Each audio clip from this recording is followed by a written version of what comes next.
स्त्री से अपने मन की बात कैसे मनवाएं। मिथिला की पावन भूमि पर एक दिन प्रातःकाल का समय था। सूर्य की पहली किरणें राजमहल के प्रांगण को स्वर्णिम आभा से भर रही थीं। पक्षियों का मधुर कलरव वातावरण को आनंदमय बना रहा था। राजा जनक अपने राजकीय कार्यों से निवृत्त होकर महर्षि अष्टावक्र के आश्रम पहुंचे। महर्षि अष्टावक्र गहन ध्यान में लीन थे। कुछ समय पश्चात उन्होंने नेत्र खोले और मुस्कुराते हुए बोले, आइए राजन, आज आपके मन में कौन सा प्रश्न उठ रहा है।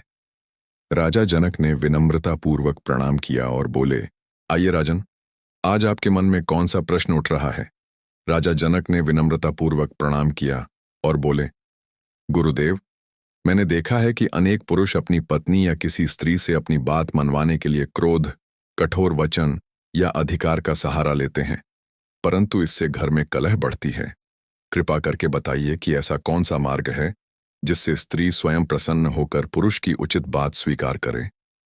महर्षि अष्टावक्र मंद मंद मुस्कुराए और बोले, राजन, स्त्री कोई वस्तु नहीं है जिसे बलपूर्वक अपनी इच्छा के अनुसार चलाया जाए। वह भी भावनाओं, सम्मान और आत्मसम्मान से युक्त एक स्वतंत्र आत्मा है। जो पुरुष इसे समझ लेता है, उसके घर में कभी अशांति नहीं रहती। फिर उन्होंने कहा, मैं तुम्हें 7 ऐसे सिद्धांत बताता हूं जिनका पालन करने वाला पुरुष अपनी पत्नी या किसी भी स्त्री का विश्वास जीत लेता है। तब उसकी उचित बात बिना विवाद के स्वीकार की जाती है। पहला सिद्धांत, सम्मान सबसे बड़ा मंत्र। महर्षि बोले, राजन, संसार में प्रत्येक व्यक्ति सम्मान चाहता है, परंतु स्त्री के लिए सम्मान सबसे बड़ा आभूषण है। उन्होंने एक कथा सुनाई। एक नगर में 2 व्यापारी रहते थे। दोनों धनी थे। पहला व्यापारी अपनी पत्नी से कठोर भाषा में बात करता था, छोटी छोटी बातों पर अपमानित करता था। पत्नी उसकी हर बात का विरोध करती थी। दूसरा व्यापारी अपनी पत्नी का सम्मान करता, निर्णय लेने से पहले उसकी राय पूछता और उसके कार्यों की प्रशंसा करता। कुछ वर्षों बाद पहले व्यापारी का परिवार टूट गया, जबकि दूसरे व्यापारी के घर में प्रेम और सुख बना रहा। महर्षि बोले, जहां सम्मान होता है वहां मन अपने आप जुड़ जाता है। दूसरा सिद्धांत, पहले सुनो फिर कहो। राजा जनक ने पूछा, गुरुदेव, अधिकांश लोग तो अपनी ही बात कहते रहते हैं। महर्षि बोले, यही सबसे बड़ी भूल है। उन्होंने कहा, यदि तुम चाहते हो कि सामने वाला तुम्हारी बात सुने तो पहले उसकी बात सुनो। उन्होंने उदाहरण दिया, एक किसान रोज अपनी पत्नी से शिकायत करता था कि वह उसकी बात नहीं मानती। एक संत ने उससे कहा, आज केवल उसकी बातें सुनना। उस दिन पहली बार किसान को पता चला कि उसकी पत्नी कितनी समस्याओं से गुजर रही थी। जब किसान ने उसे समझा, तब पत्नी ने भी उसके हर निर्णय में सहयोग देना शुरू कर दिया। महर्षि बोले, जो सुनना सीख जाता है वही समझाना भी सीख जाता है। तीसरा सिद्धांत, मधुर वाणी का प्रभाव। महर्षि ने कहा, कटु वचन सबसे मजबूत संबंध भी तोड़ देते हैं, जबकि मधुर वाणी पत्थर जैसे हृदय को भी पिघला देती है।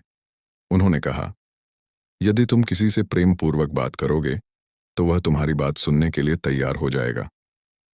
क्रोध में कही गई सही बात भी गलत प्रतीत होती है। प्रेम से कही गई कठिन बात भी स्वीकार हो जाती है। चौथा सिद्धांत, विश्वास बनाओ। महर्षि बोले, विश्वास एक दिन में नहीं बनता।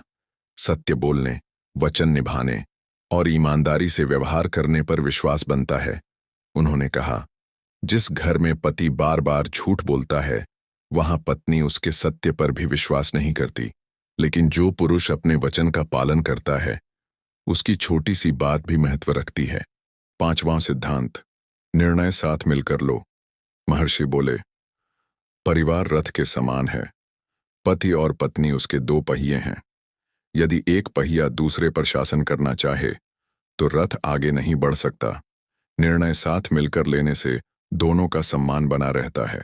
छठा सिद्धांत, क्रोध पर विजय। राजा जनक बोले, गुरुदेव, कभी कभी क्रोध अपने आप आ जाता है। महर्षि बोले, क्रोध आने से पहले मौन धारण करो। उन्होंने कहा, एक शब्द संबंध जोड़ सकता है, एक शब्द संबंध तोड़ सकता है। इसलिए क्रोध में कभी निर्णय मत लो। 7वां सिद्धांत, प्रेम को प्रतिदिन व्यक्त करो। महर्षि बोले, प्रेम केवल मन में रखने की वस्तु नहीं है, उसे व्यवहार में भी दिखाना चाहिए। छोटी छोटी बातें, धन्यवाद कहना, प्रशंसा करना, कठिन समय में साथ देना, समय देना, ये सब प्रेम को मजबूत बनाते हैं। राजा जनक बोले, गुरुदेव, अब मैं समझ गया कि किसी पर अधिकार जमाकर नहीं, बल्कि सम्मान, विश्वास और प्रेम से ही अपनी उचित बात मनवाई जा सकती है। महर्षि अष्टावक्र मुस्कुराए और बोले, राजन, याद रखो, जिस संबंध में सम्मान, संवाद और विश्वास होता है, वहां किसी को जीतने की आवश्यकता नहीं पड़ती। वहां दोनों मिलकर जीवन की राह चुनते हैं।